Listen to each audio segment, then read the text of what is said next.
बहुजन प्रतिपालक छत्रपती शिवाजी महाराजांचा राज्याभिषेक दिन 6 जून जवळ येत आहे. त्यानिमित्ताने फेसबुक आणि व्हॉट्सअपवर बऱ्याच सोशल मीडियाच्या माध्यमावर काही पोस्ट फिरताना दिसत आहेत. कलम नव्हता, कायदा नव्हता, तरी सुखात होती प्रजा, कारण सिंहासनावर विराजमान होता माझा शिवाजी राजा. बरं बाबा, अशा पोस्ट टाकून यांना काय सिद्ध करायचे की संविधान आणि कलम आणि कायदा असताना प्रजा सुखी नाहीये का? भाऊची आई, बहीण, बायको, पोरगी सगळ्यांना त्यांच्या हक्काने अधिकार मिळत आहेत. भाऊवर थोडा अन्याय झाला की भाऊ लगेच पोलीस स्टेशन काढतोय.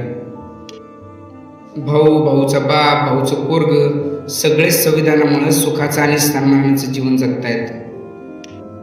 तरी सुद्धा भाऊला कलम आणि कायद्याचं राज्य सुखाचं वाटत नाही.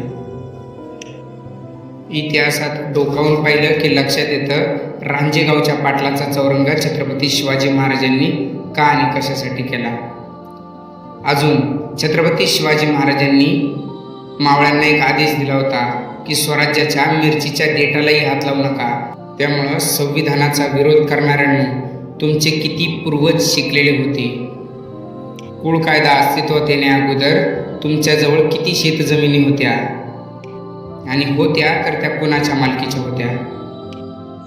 लोकशाही आणि शिवशाही दोन्ही आपापल्या जागी श्रेष्ठच आहेत.